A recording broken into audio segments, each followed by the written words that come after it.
Hello everyone, welcome back to Professor Layton and Diabolical Box. Last time we met up with Flora and we found Tom, who is a dog. So that's pretty cool. They'll probably say that all here. Oh yeah, the mysterious girl carrying a dog turned out to be Flora in disguise. I don't need to recap you. Unable to send her back to London, the professor consents to letting her tag along the adventure. With little Tom in tow, Layton, Luke, and Flora head back to reunite Babette with her baby. And is there a journal? Are we going to read that again? Chasing after a girl. Chasing after the girl. The clues we uncovered during our search have led me to believe that our Tom may actually be a dog, not a small child as we had originally presumed. Thinking about it, I seem to recall the girl walking around the train with the dog in her arms. I tended to find her and confirm my suspicions. Babette's quarters. I started to discover that the young girl carrying little Tom was none other than Flora. You didn't actually know that? I mean, I always assume that the in-universe disguises are better than what we're seeing, and that's just like an abstraction to help us figure out what's going on.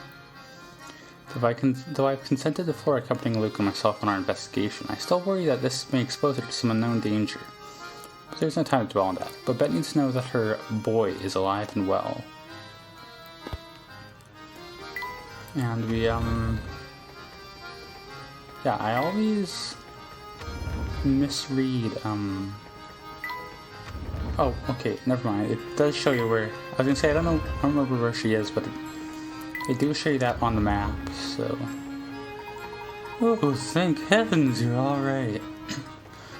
My voice is, I can't really do the full, my sweet little Tommy boy. Missed you so. Yep. This is Tom? We were under the impression that we were searching for a boy, not a mutt with fancy haircut. How dare you compare my darling Tommykins to some common street mongrel? Lost dogs are no matter for Scotland Yard. The next time he goes missing, find him yourself. Blimey. Some folks haven't an ounce of sense. Come on, Barton. We've got real cases to solve. We haven't seen Barton yet. There he is. Barton in all his glory. You got it, Professor. Inspector. Whatever. Don't you walk away from me. I'm not done talking about your atrocious manners. Well, enough of that. Welcome back, sweetie. Where did my little Tommykins run off to today? He's missing his shoes and hat, though. We still have those. He's such a darling, and I feared someone might have kidnapped him and been holding him for ransom. Perhaps we should keep Flora's involvement in Tom's disappearance under wraps. I was gonna say, why did Flora have Tom? She just thought like, oh, cute dog, and took it? I mean, kind of understand it. Good idea, my boy. Eep. I do believe a reward is in order. Here, I know it's quite generous, but I insist. Oh, it's a pet house for a hamster? Luckily, we have a hamster. Otherwise, this would be a very awkward gift. You got a new hamster toy? Use this pet house to keep your hamster gut in shape. I hear we'll be making a quaint village by the name of Dropstone. Yes, so that's the next, I'm assuming that's the next, thing we're gonna get into right away. I don't know. I don't remember there being anything between that and now. How much longer until we get there, Professor? I'm not entirely sure, but waiting here won't make the time pass faster. Let's rest while we wait. Okay, is that a mystery solve Tom's disappearance? Turns out that Tom isn't a child as we thought originally, but rather Babette's pet dog. It would seem that Babette's affection for Tom is so deep that she considers him to be much more than just a pet. Which is understandable, honestly. Why does Luke look scared here? Like, Flora's happy, Layton's just kind of contemplating. Luke's got a very concerned look on his face. The Professor, Luke, and Flora decide to return to their quarters for the time being. Yeah, so let's get out of here. Oh. Say, Flora, where have you been hiding all this time? Well, until I found that little dog, I'd just been relaxing in my room. Is that the room we couldn't go in? Really, you've got your own room. I guess Is she rich? Sure I do. It's the middle one in the third car. Yeah, it's the one we couldn't go into. Like, I thought she had to leave behind all her money from St. Mystere. Wow, you do know that's the room right next to ours, don't you? You're just a wall away from us. I never so much as suspected you were there. Yeah, that detail I did forget about. It seems that my powers of observation are a bit rusty. Eek. My word. Why is the train stopped? Isn't there a cow on the tracks or something? What's going on? Samuel, you dolt, what did you do this time? Hey, boss man. Chill out. There's a downed train, like, just sitting on the track. I mean, train, cow. Trains are the cows of the railway, you know? That's what I always say. Till we can move that thing out of our way, we're not going anywhere, man. Then get your rear in gear and move it now. I want to have your laziness tarnishing the Molentary brand. I'm just the MC. Shouldn't we get something a little more, you know, gear-headed to handle this?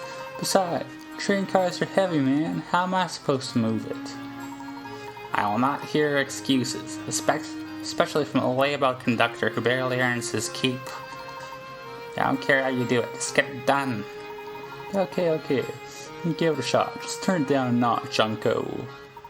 Uncle? Might be your uncle. I'm also the president of this railway, and I demand you address me as such. Okay, alright, sure. Whatever you say, Mr. President. So it's up to us, really, to do this, but let's check out that hamster now, just to waste time. What's the deal with the... Okay, so the gimmick with the house is that he goes for the apple first. So that's obviously going to get us only 6 squares, so let's just head back and we'll wait until we get one more thing here. What do you got to say, Beluga? Bah, I'm too nice to that indolent, scruffy nephew of mine. All the louse does is complain. Okay, cool. Is this going to be a puzzle? What seems to be the problem here? What do you mean? Look ahead of you, Layton. It's pretty obvious what the problem here is. Oh, sorry, Mr. Passenger. See, there's this gigantic freight train parked on the track and it's blocking our way. Clearing the track's gonna take some time, so just sit back with something fizzy and wait. I see. Can I lend you a hand? For real? Aw, yeah, that'd be way helpful. You think you can find a way to move the train blocking the track so we can get a move on? This can be a sliding puzzle? Yeah, okay, Hank seems more equipped to deal with this. Step aside now. We're not going anywhere until that train moves off the track. Off the track. Okay, I guess we gotta talk to you now. Until we get this car out of the way, the Molentary Express isn't going anywhere. Here's the puzzle. 26 train swap, 25 pick rats. Is it a sliding block puzzle? Kind of, yes. Swap the positions of the 2 trains along the tracks. I see. Move the cars one at a time and make sure that the numbers by the side of the track matches the numbers on each car.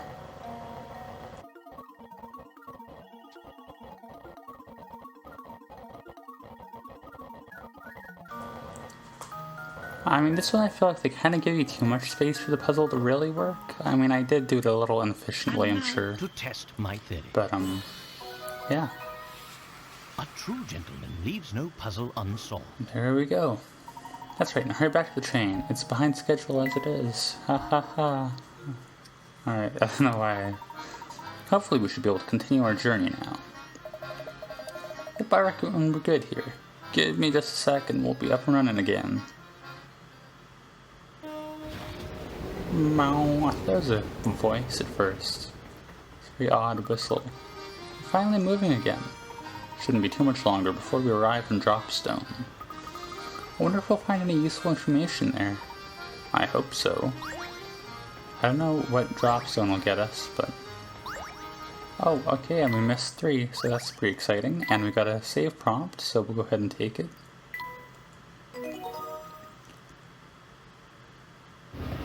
Ooh, nice.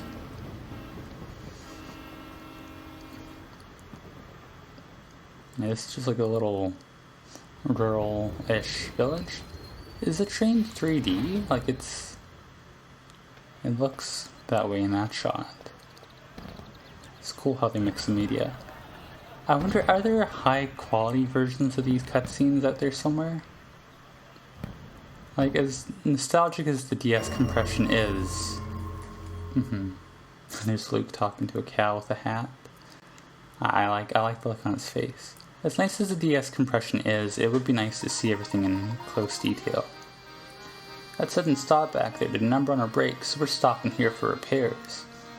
I also thought that this was scheduled as like an intermediary stop.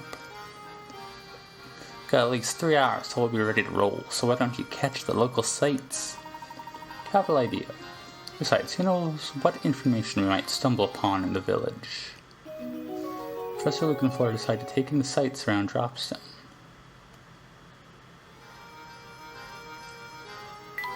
Okay, you're certainly in this area, Sammy. Oh, okay. Let's do these, I guess. 8 Luke's Big Dinner. How many pick rats? 25, alright. Now Luke, are you sure you can really eat all of that? You put in quite an order there. No sweat, Professor. I'll clean my plate and still have room for more. It's no wonder the professor's concerned, as Luke's order cost twice what the professor just did.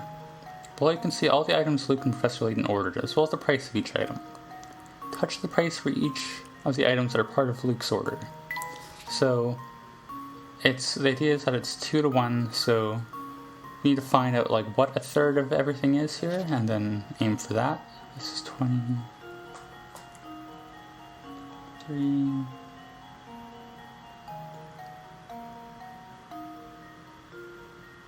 So it totals to 105, right?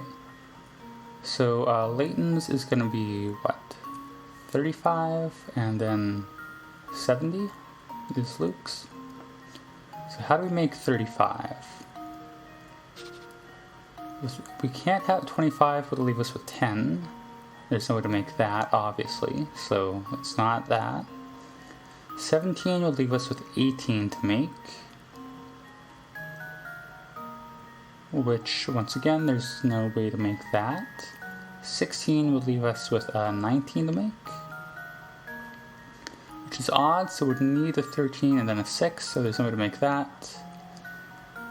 So I think it's 14, 27, 35.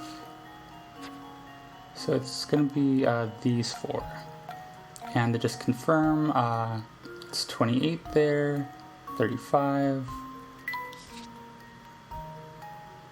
Wait, 12 and 16 is 28, that's 45, 70. Okay. There we go. That should be it, right? Consider this puzzle solved. Yeah, there we go. Perfect. And there we have it. There we have it. Good work. If you calculate the total tab, you'll know that the meal costs £105. Knowing the total, Luke must have ordered £70 worth of food, and the professor's 35. Once you've got those numbers, the rest is easy, yeah. Are you sure you didn't order too much? No, this stew's great, and the steak's chomp great too. Well then, eat up, I suppose.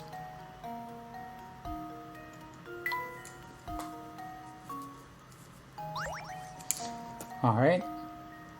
13 on your plate. I guess we're just doing food and puzzles. These are all ones I'm guessing were into the dining car that we didn't catch. 15 pick rats. So it should be pretty easy. Oh, the plate in front of you bears a mark made up to 2 nesting equilateral triangles.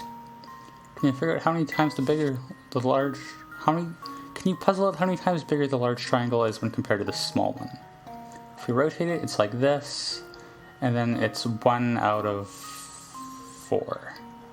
So the answer is 4. Here goes. Yep, alright. Easy. Piece of cake. Didn't they have that exact puzzle in the first one, except with, like, squares? That's right. If you think to flip the little triangle around as shown, it'll only take a moment to realize that 4 of the smaller triangles will fit in the larger one. I think they did. They had like, it just was like 3 layers of squares inside with like in concentric circles. 21 pass it on, 20 picker ads, should be straightforward. 8 people are playing an unusual communication game. In this game, one person has to get a message across to 7 other people. It takes 1 minute to pass along the message, and each time the message is spoken, it can only have one recipient. Using these rules, what's the shortest amount of time in minutes for the message to pass to all 7 other players? It's 3, isn't it? It's like 2. It's the base 2 logarithm of 8. You can see who's talking to who in each step. Like that, I think, is the idea. So we'll go and put that in 3. Hopefully that's right. To test my theory. There, perfect. And there we have I'm it. guessing they'll have a nicer diagram. I actually kind of prefer mine, but there you go. Very nice. Its original messenger spreads the word shown above. The game can be completed in 3 minutes. During that time, the original messenger can tell 3 people the message. 3 people who heard the message within the first 2 minutes can go on to become messengers themselves. When an emergency arises, information networks structured in the above fashion can help get the word out fast. I mean, sure. Oh, we got a button part for the camera that I accidentally fast forwarded through. I don't know if that's the right term, but it's a term I'm using. Let's look at our camera here. I'm going to guess that this has to go there. That's not going to go in the center. Oh, so are these? No, they're not overlapping. But like, is this a thing? Not really, but okay, the other contact's clear. This is the button, so that clearly has to go there. So like, this could technically be any of these 3 orientations. I can't be like that because it'll block the viewfinder, but that's our progress in the camera for now. We'll save on the journal for later. You got anything interesting, Beluga? Well, Mr. Layton, how are you enjoying your time here in Dropstone? It's been delightful. Every once in a while, it's nice to leave the city and enjoy the countryside. The air's so clean and fresh. I'm jealous of the people who get to live out here. Couldn't put it better myself. There's something about this place that makes it feel like a new man. And with the village celebrating its 50th anniversary today, our timing couldn't be better. How do you know that? Is that a thing? Come to think of it, your Momentary Express turned 50 this year, didn't it? Quite the coincidence. I mean, they were just kind of made in the same year, but... yes, indeed it did. Sheer coincidence, of course. Is that implying something? I don't remember anything with that, but that could be something. Still, could have been fun to celebrate your train's anniversary here at the festival. Well, we already have a grand 50th anniversary celebration planned in an exclusive venue in London. Oh, is that so? Well, I'm sure your party will be on par with the excellence of your train. Yes, and on that note, I'm afraid I'll have to excuse myself. Good day, Mr. Layton. Good day to you, Mr. Beluga. My, it's already been a year since she passed. Time truly does just fly by. Did his wife die? She? Yeah, what's up with that, all of a sudden? What do you think he was talking about, Professor?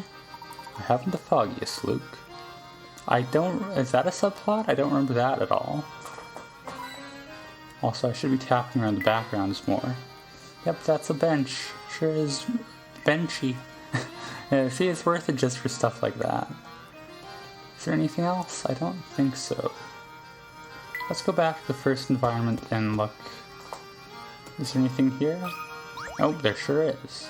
Look at this poster of a train, Professor. Yes, it's quite lovely, Luke. Oh, but there's something quite odd about the picture. Is it a puzzle? Oh, what do you mean, Professor? Puzzle number 27, dramatic farewell, 20 picker ads. Train stations are an especially good place for dramatic farewells, aren't they? Below is a picture of a man and a woman bidding each other a tearful goodbye. Somewhere within this picture is a single unrealistic detail. Find and circle that unusual area.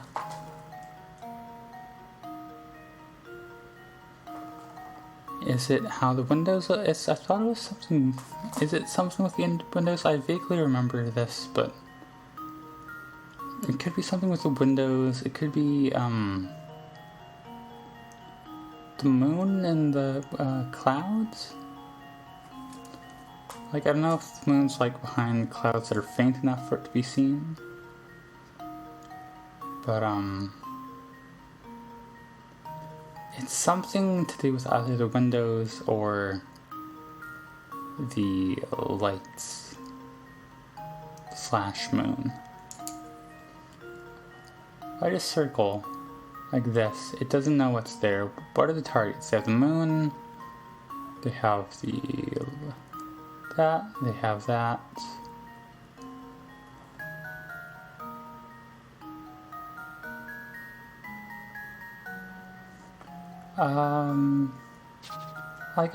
The problem with these kind of things, you can't really, like, work your way through them methodically, right?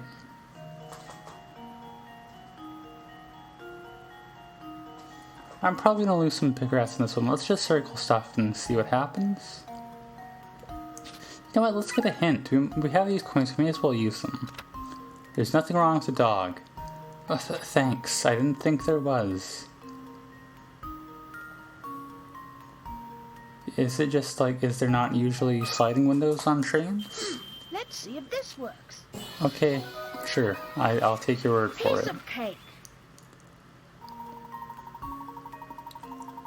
Oh, good eye. Where the man in the picture to open the window is shown above, the frame would go through the roof of the train. Yeah, I should have caught on to that. That's a good point. Most trains have windows that either slide down into the body of the train or allow only one portion of the window to open. Of course, thanks to today's modern air conditioning, a good number of trains have been fitted with windows that don't open at all. That was a good one. That one, I should have caught that and I didn't. Oh, right there. That was the odd section. I got a two-sided part. That's pretty exciting. We'll go take a look at that real quick. There's a bit of wire at the bottom. There's no way that, like, no.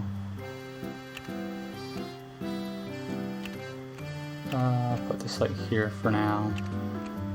Sure. Doesn't look like it's right, but it could be. And that's what matters.